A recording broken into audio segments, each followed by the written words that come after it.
Assalamu alaikum. I do apologize for the disturb, but that's why I'm going to start from the beginning. Ladies and gentlemen, welcome to this live.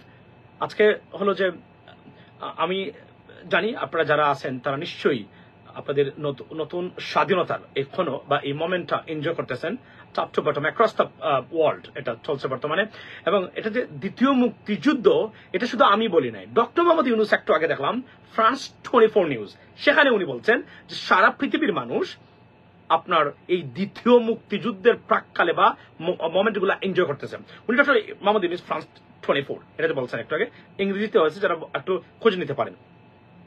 লাইভের সাবজেক্টটা দেখেছেন আপনি, সেটা হলো যে কেন কেউ নিতে রাজি হচ্ছে না আপনার শেখ হাসিনাকে। আমি এই পয়েন্টটাই মূলত আমি আপনাদেরকে জানাতে চাই, what I came to know, এবং and then assumption like আমার আন্ডারস্ট্যান্ডিং যে কারণে কেউ নিতে চাচ্ছেন না আপনারা জানেন। এবং প্রথমেই বলি যে the breaking news is Dr. Mohammad Yunus has been confirmed as the head of the interim government. He agreed to take the lead or charge. So that's a good news for us and congratulations Dr. Mohammad Yunus. অনেক ষড়যন্ত্র, অনেক বেজ্জতি করার চেষ্টা করেছেন শেখ হাসিনা আপনাকে, শুধুমাত্র আপনি পেয়েছিলেন নোবেল, উনি নাকি নোবেল আপনার এই প্রাইজ পাইব।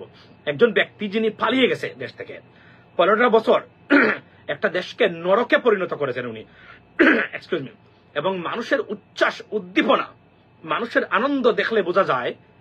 আপনি দেখেন উনি যাওয়ার পরে ডিজিএফআই অফিসে গুম হওয়া ব্যক্তির পরিবারগুলো এসে ভিড় করতেছে, মনে হচ্ছে সিন্নি বিতরণ হবে। এর চেয়ে লজ্জার আর ডেঞ্জারাস আর কি হতে পারে লেডিস এন্ড জেন্টলম্যান? আমি আপনাদেরকে বলতে চাই এগুলা দেখেন, এটা কোনো রাষ্ট্র হতে পারে? কেমন রাষ্ট্র উনি দিয়েছে আমাদেরকে, যে আজকে গুম হওয়া মানুষ আজকে দরজা থেকে আজিব দেন, যেভাবে গরিব মানুষ যায় আমার খাবার দেন, আমার পকেটে খাবার নাই, আমার টাকা নাই, আমি খাবার কিনতে পারতেছি না, ঠিক এক্স্যাক্টলি মানুষ যাচ্ছে তার আত্মীয় স্বজনের জন্য, বাচ্চা নিয়ে যাচ্ছে তার বাপের খোঁজে, তারা জানে এখানে বন্দি আছে তারা, এবং পেয়েছেন সবাইকে। ব্রিগেডিয়ার আমান আজমি আপনার, তারপরে আপনার গোলাম আজম সাহেবের সন্তান, তারপরে আপনার মীর কাসেম আলী সাহেবের সন্তান, উনাকে দেওয়া হয়েছে। ইলিয়াস আলী ভাইয়ের খবরটা স্পষ্ট রয়ে গেছে এখনো, উনার জন্য তার চলছে দেব দরবার, আরো যারা আছেন তারা সবাই আসছেন, আমাদের লোকদেরকে ফেরত দেন। এই সে রাষ্ট্র উপহার দিয়েছেন শেখ হাসিনা, আপনি বিনিময়ে কি পেয়েছেন আপনারা? এভাবে কোন দেশকে দাবিয়ে রাখা যায়? এভাবে থাকা যায় ক্ষমতায়? কি হয়েছে রেজাল্ট? নিজে ধ্বংস হয়েছেন, আওয়ামী লীগকে ধ্বংস করেছেন, আপনার পারিবারিক ঐতিহ্য সব ধ্বংস করে দিয়েছেন। যদি ঠিক মতো চলতে থাকে ভারত এবং সৌদিবাদের যেভাবে ষড়যন্ত্র অলরেডি শুরু করেছে, জঙ্গিবাদ, সাম্প্রদায়িকতা, এটা পাকিস্তান, আমার কাছে মনে হচ্ছে যে সামথিং গোনা হ্যাপেন। আজকে বলে রাখি আপনাদেরকে, উনি অলরেডি সব ইন্ডিয়ান টেলিভিশনে জয়, যে কোথাও দেখা যায়নি। আপনি দেখেন গাছতলা, বটতলা থেকে আমার মতো করে সব জায়গায় ওনার উপস্থিতি আজকে দেখলাম আপনার ইন্ডিয়াতে উনি দিচ্ছে, এবং ভয়ঙ্কর কিছু কথাবার্তা বলতেছে উনি। আমি বলি রাষ্ট্রের বিরুদ্ধে যেগুলো চরম রাষ্ট্রদ্রোহ ব্যাপার স্যাপার, যেগুলো আমাদেরকে তারা বলতো, আমরা যখন সত্য কথা বলার চেষ্টা করতাম, তো আজকে এগুলা রিপাবলিক বাংলাতে তো সে বলছে যুক্তরাষ্ট্র এটার জন্য দায়ী, যুক্তরাষ্ট্র এই কুকুরটা করিয়েছে, এটা নাকি সব ভায়োলেন্স ক্রিয়েট করেছে যুক্তরাষ্ট্র, পাকিস্তান, মানে দেশ বিরোধী, এরা যে আসলেই দেশ বিরোধী সেটা আবারও প্রমাণ হয়েছে। দেশের স্বাধীনতা, সার্বভৌমত্বটা একচ্ছত্রভাবে ভারতের কাছে দেওয়া, মানে উনি এমন কিছু ঘটনা আমি আজকে আপনাদেরকে বলি, এই অল্প সময় শুনেন মনোযোগ দিয়া। আমি একদম কনফার্ম সেনাবাহিনীর প্রধানের মুখের কথা বলছি, মনে রাখবেন যে তথ্যগুলা দেই একদম অথেন্টিক। লাস্ট মুহূর্তে দুটো আপনার রিমোট কন্ট্রোল উনি ভেঙেছেন, তাও তিন বাহিনীর প্রধানের সামনে শেখ হাসিনা। কেন ওনা বললো যে এটা আউট অফ কন্ট্রোল, এটা পিপলস আপনার প্রটেস্ট, এখানে গুলি করে কোনো কিছু কন্ট্রোল করা যাবে না, এই কথাটা কেন বললো? উনি এতটাই বিরক্ত আছে শেখ হাসিনা যে উনি দুইটা রিমোট আমরা ছুড়ে দিয়েছে, ভেঙে ফেলছে। তারপরে উনি চেষ্টা করেছেন যে বলছেন পুলিশকে নাকি দেখে, আমি বলি এই যে রিমোটের কথা কোথাও আসে না, এটা কিন্তু আমি বলছি। এবং উনি বলছেন যে আপনারা যে পুলিশকে দেখিয়ে বলছেন যে পুলিশ সাকসেসফুল, পুলিশ তো পারতেছে, তাহলে আপনারা কেন পারবেন না? এবং তাহলে আপনাদেরকে আমি বসাইছি, নিমখান আমি মানে করবেন না, এই কথাগুলা উনি বলেছেন তিন বাহিনীর প্রধানকে। আমি আপনাদেরকে বলি পুলিশকে এটা কিন্তু সব পত্রিকায় আসছে, কিন্তু রিমোট বাঙ্গার ব্যাপারটা আসে নাই। লাস্ট 20 মিনিট ওনাকে যেভাবে তারা বুঝাইছেন, সজীবদের জয় বুঝাইছে, ওনার বোন বুঝাইছে, তারপরে ভদ্রমহিলা যাওয়ার চেষ্টা করেছে। এর আগে বলছে যে প্রয়োজনে উনি নাকি, দেখেন কতটা ডেঞ্জার ছিল ওই মহিলা। ভাই আমি আশ্চর্য, বিশ্বাস করে আল্লাহ কিভাবে যে আপনাদেরকে রক্ষা করেছে বাইরে। ভাই আপনারা কিভাবে কৃতজ্ঞতা মানে আল্লাহর কাছে মানে আপনারা কি করবেন, প্রকাশ করবেন আপনারা you know what guys, do something about it. উনি বলছে যে সেনাবাহিনীর সাজওয়াজানে উঠে পাবলিক মিছিল দিচ্ছে, এটা কিভাবে সম্ভব? মানে ওনার কথা হলো মেরে ফেলতে হবে এদেরকে।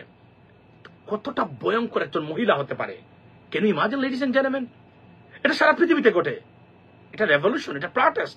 ওনার কত হলো দ্বারে কাছে কেন আসবে, গুলি করে মেরে ফেলবেন। এখন শুনলাম কোনটা রিউমার সত্য জানি না, রাজারবাগ পুলিশ লাইনে লাশ আর লাশ পাওয়া গেছে।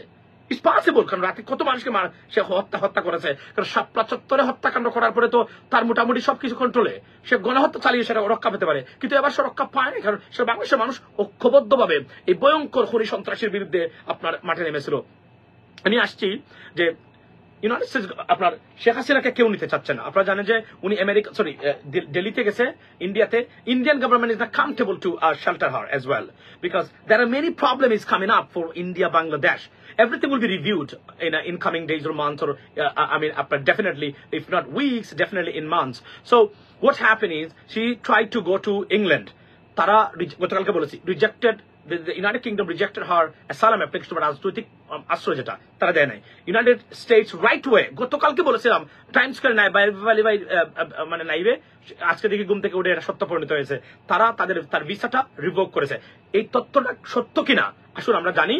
একদম ভারত, এটা কিন্তু আমেরিকান চ্যানেল, বাট ভারত হিন্দিতে চলে, হিন্দিতে যেভাবে BBC Bangla, BBC Hindi, something like that. আপনারা শুনেন, আমি আপনাদেরকে আসছি, কারণগুলো আমি বলবো এখন। News 18 that the United States has revoked the visa of former Prime Minister Sheikh Hasina. This is the latest input that we are bringing to you. Remember, there was also earlier a statement issued by the US State Department which had shown support towards the new interim government, and that as long as it's keeping the democratic... Okay, so আর শোনার দরকার নেই আপনাদেরকে, you got it right. এবং এটা হচ্ছে CNBC, এটা এখানে বিখ্যাত চ্যানেল আমেরিকাতে, এটা হিন্দি ভার্সন হচ্ছে ওইটা, এটা তারা বলছে। সুতরাং তার ভিসা যে রিজেক্ট হয়েছে, it is almost confirmed, right? কেন কেউ নিতে, এবং অনেক দেশে উনি চেষ্টা করেছেন, যে দেশে উনি লাক্সারি আছে, ওনার টাকা পয়সা আছে, উনি যেতে পারবেন। প্রথম কথা হলো উনি একজন dictator, it is already world wide established, সবাই জানে এটা। ফ্রান্স টিভিতে একটু ডক্টর মোহাম্মদ ইউনূসের বক্তব্য যদি দেখেন, আপনি ওনার সাংবাদিকের কথাবার্তা শুনেন, তাহলে বুঝতে হবে তারা কতটা জানে, এই মহিলা কতটা ভয়ঙ্কর, সব জানে তারা। তারপরে কি হয়েছে আমি আপনাদেরকে বলি। তো এখন তো জানে, এখন উনি, এটা গেল একটা। এখন যে বিপদে উনি পড়ছেন, এই যে ছাত্র মেরেছেন, গণহত্যা করেছেন, এটা কোনো দেশ ভালোভাবে নিচ্ছে না। তারা মনে করে উনি শি ইজ এ আপনার children killer, she murder so many children's. That's the problem. That is killed her opportunity to be sheltered in any other countries, particularly in European countries, right? So তারা মনে করে যে শিশু হত্যাকারী, সে যুবক হত্যাকারী, সে ছাত্র হত্যাকারী, এইটা কোনোভাবে আর কেউ। এবং ওনারা চেষ্টা করেছেন এটাকে জঙ্গিবাদ বলা। কোথায় গেল আরাফাত? মনে আছে আমার লাইভের কথা? Arafat, where are you bro? We want to see your face. Where are you? বলছিলে আপনার আল জাজিরা থেকে গিয়ে বলে, তারপরে জার্মান ডিডব্লিউ থেকে গিয়ে বলে কি এটা জঙ্গিবাদ, এরা ইউনো হোয়াট, এরা জঙ্গিবাদ, এর ফ্যানাটিক্স। এই কারণেই আল্লাহ তোদের উপরে এতটাই নাখোশ হয়েছে যে তোদেরকে একদম ধ্বংস করে দিয়েছে। একদম বলে না যে সকালবেলার ধনীরে তুই ফকির সন্ধ্যাবেলা, রাইট? মানে সকালে ছিলেন, উনার একটা ইশারায় হাজার হাজার কোটি টাকা মুভ করতো শেখ হাসিনার। আফটার 1 hour রাস্তার ফকির। কি নিয়ে গেছে আমি জানি না। এবং দেখেন কোথাও ওনাকে আশ্রয় দিচ্ছে না। দিল্লিতে, দিল্লি বা নিউ দিল্লি যে ইংরেজিতে বলে, বা দিল্লি বলি আমরা বাংলাতে, ওনাকে তো আশ্রয় দিবে না তারা। কারণ কেন দিবে না? তার প্রথম অন্যতম কারণ হলো, তারা উনাকে আশ্রয় দিলে তার দেশে অসন্তুষ্ট বাড়তে পারে, সমালোচনা হতে পারে, বাংলাদেশ অসন্তুষ্ট পারে, বাংলাদেশের মানুষ অসন্তুষ্ট হতে পারে, প্লাস তার দেশে একটা নরেন্দ্র মোদীকে অলরেডি একটা অথরিটারিয়ান গভর্নমেন্ট মনে করে ভারতীয় যারা নতুন প্রজন্ম, এরা উঠে যেতে পারে। যে কোন সময় নরেন্দ্র মোদীর বিরুদ্ধে আন্দোলন হতে পারে আপনার এই ভারতে, কিন্তু যে কোন সময়। কারণ সারা নতুন প্রজন্ম যারা খুবই অসন্তুষ্ট নরেন্দ্র মোদীর প্রতি, উগ্র সনাতন ধর্মীর এই যে অল ফ্যাশন হিন্দু যারা, তারা মনে করে সে হিন্দু ধর্মকে রিপ্রেজেন্ট করে, কিন্তু নতুন প্রজন্ম তারা মনে করে না, এটার সাথে এটা কোনো সম্পর্ক নেই। আমরা ভারত, আমরা এভাবে চলতে হবে। এটা কিন্তু এই ইলেকশনে আমরা এটার প্রতিফলন দেখেছি। যদিও উনি ক্ষমতা আছে, উনি সাংঘাতিকভাবে লস্ট করেছে ইলেকশনে, কিন্তু আগামীতে আরো বড় হতে পারে। এবং শেখ হাসিনা হতে পারে তাদের অনুপ্রেরণা। শেখ হাসিনা কিন্তু অনেক স্বৈরশাসকের, মানে শেখ হাসিনার বিরুদ্ধে যে আন্দোলন, সেটা অনেক স্বৈরশাসকের গুম অলরেডি কেড়ে নিয়েছে, ladies and gentleman. So it's not a good sign for them, right? Authoritarian যারা আছে, but they are in the power for a long time. So she is a burden for almost every country. Particularly উনার বিরুদ্ধে কতটা অভিযোগ America বা পশ্চিমা বিশ্ব, particularly European Union যারা আছে, ইউরোপিয়ান ইউনিয়ন, তারা European courts of human rights এর অধীনে সরাসরি চলাফেরা করে। সুতরাং they can not do anything else. এখন European courts of human rights এখানে যদি মামলা হয়, আন্তর্জাতিক আদালতে অলরেডি আমি আমার সেই লয়ারকে টবি ক্যাডম্যানকে আমি লাইভে এনেছিলাম আমার ইউটিউবে, আপনারা নিজে দেখেছেন, উনার বিরুদ্ধে এভিডেন্স গ্যাদারিং হচ্ছে। যে কোন সময় একটা ইনভেস্টিগেশনের অর্ডার চলে আসতে পারে, আসলেই কিন্তু শেষ শেখ হাসিনার, হয়তো উনি ইন্টারন্যাশনাল ক্রিমিনাল কোর্টে উনাকে যেতে হবে। সুতরাং এবং এটা এই evidence from this incident already been added up to that case, right, which is pending. So it's going to be very bad for her to be safe. So European ইউনিয়নের কেউ ইউরোপিয়ান ইউনিয়ন নিতে চাচ্ছে না, কারণ উনি প্রথম কথা হলো উনি একজন স্বৈর শাসক, উনি গণতন্ত্র বিরোধী মানুষ, উনি অ্যান্টি ইউএস, উনি প্রো রাশিয়ান, দেখেন আপনি, প্রো রাশিয়ান, প্রো চাইনিজ ধরে নেওয়া হচ্ছে, যেহেতু ইউনাইটেড স্টেটস গভর্নমেন্ট দিচ্ছে রিপোর্ট। তারপরে হচ্ছে উনি শিশু হত্যাকারী, লুটপাটকারী, চরম দুর্নীতিগ্রস্ত, বা দুর্নীতির মানে কুইন অফ করাপশন যাকে বলা হয়, রাইট, অর্থাৎ দুর্নীতির মানে বর্তমানে উনি হচ্ছেন রানী। সুতরাং এমন একটা জিনিস নাই যে ফেভার করে শেখ হাসিনাকে আশ্রয় দিতে পারে। ইউনাইটেড কিংডম, যেখানে তার বোনের মেয়ে একজন মন্ত্রী, সেই দেশ তাকে রিজেক্ট করে দিয়েছে। Can you imagine this, ladies and gentleman? It's is unbelievable. Okay, মানুষের পরিণতি কোথায় যায়? পাপ বাপকেও ছাড়ে না, আল্লাহ ছেড়ে দেয়, আল্লাহ সাথ দেয় কিন্তু ছেড়ে দেয় না, সেটা আবারও প্রমাণ হলো। আপনি দেখেন উনার ঘটনাটা, এখন উনি এখন কোথায় যাবে? উনি, আমি মনে করি ফ্রান্স চেষ্টা করতে পারে, কারণ যেহেতু ফ্রান্সের এম্বাসির সাথে তার ভালো সম্পর্ক ছিল, কি বলে এটাকে, ফ্রান্সও এটা রিজেক্ট করে দিতে পারে। সুতরাং আমরা জানি না। তো মানুষের পরিণতিগুলা দেখেন। এবং শেখ হাসিনাকে কানাডা আশ্রয় দিবে না, ইউনাইটেড কিংডম আশ্রয় দেয় নাই, ইউনাইটেড স্টেটস দেয় নাই, এবং ইউনাইটেড স্টেটস যে ভিসা রিভিউ করেছে সারা বিশ্ব জেনে গেছে, পার্টিকুলারলি তাদের যে অ্যালাইজ, যেটা ইউরোপিয়ান ইউনিয়ন, নেটোভুক্ত country, it's very tough for her to be sheltered somewhere else. It's just unbelievable. মুরাদের চেয়ে অবস্থা খারাপ হচ্ছে এখন উনার। মুরাদ তো বাংলাদেশে চলে আসতে পারছে, উনি বাংলাদেশে যেতে পারবে না। আপনি বিষয়টা বুঝেন, মুরাদ কানাডাতে ঢুকতে পারে নাই, চলে আসছে বাংলাদেশে। But where is she gonna go? India. That's a big problem right now. India রাখবে কিনা? স্বার্থ ফুরালে ইন্ডিয়ানরা কতটা স্বার্থপর হতে পারে সেটা শেখ হাসিনা যেন শিক্ষা নেয়। আমি মনে প্রাণ বিশ্বাস করি ভবিষ্যতে যারা আসবেন শিক্ষা নেবেন এখান থেকে। আমরা আইনের শাসনের বাংলাদেশ চাই, মনে রাখবেন। ইলেকট্রাল আইন বা নির্বাচন কেন্দ্রিক যে আইন আছে, এই আইনগুলো আমরা সাধারণ মানুষ আমরা প্রপোজ করতেছি। এটাকে রাষ্ট্রীয় অপরাধ হিসেবে ঘোষণা করা দরকার, যাবে ইউনাইটেড স্টেটস অফ আমেরিকাতে আছে। আমেরিকাতে ভোটিং ফ্রড রাষ্ট্রীয় অপরাধ। এটা করলে, এটা যদি তারা করতে পারে, আমার ধারণা তারা করতে হবে, আমাদেরকে আওয়াজ তুলতে হবে। এরা অনেকে ওল্ড এজের, কিন্তু আমাদের সবাইকে ঐক্যবদ্ধ হয়ে আমাদেরকে যতক্ষণ পর্যন্ত বিচার বিভাগকে আমরা আলাদা করতে না পেরেছি এক্সিকিউটিভ ব্রাঞ্চ থেকে, I believe that they will do that. এবং এগুলা ততক্ষণ মতো আমাদের দেশ স্বাধীন এখনো হয় নাই। একটা স্বাধীনতার প্রথম ধাপ আমরা পেরিয়েছি। সেকেন্ড ধাপ হচ্ছে রিফর্মস ইন দ্য ইনস্টিটিউশনস।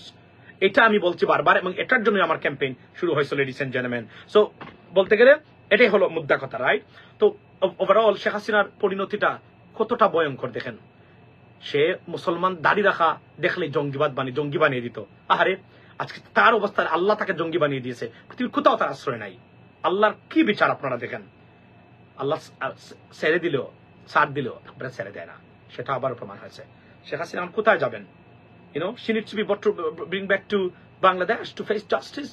কারণ এত মানুষের খুন, গুম, লুটপাট, এবং এই যে আমাদের প্রত্যেকটা প্রতিষ্ঠানকে ধ্বংস করা, এরপরে আমাদের নির্বাচন ব্যবস্থাটাকে ধ্বংস করে দেওয়া, রাষ্ট্রীয় অপরাধে যুক্ত, ভারতের সাথে বিভিন্ন রাষ্ট্রের স্বার্থের বিরুদ্ধে গিয়ে চুক্তি করা। It has to be reviewed everything and should bring the charges against her, and she cannot escape or elude the charging and the justice, or to be honest, and she got to serve the justice. That's why we're looking for it, and that's why they need to bring her back to Bangladesh so that she can face justice, right? That's what we want. Otherwise এটা incomplete থেকে যাবে বর্তমানে আমাদের স্বাধীনতা গেল একটা।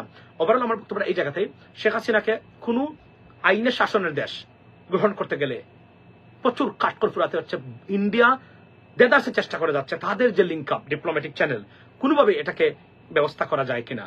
Let's see what happens next. ভালো থাকবেন, কালকে ইনশাল্লাহ সময় করে আর্লি আসবো, কথা বলবো সে পর্যন্ত আমার এটা।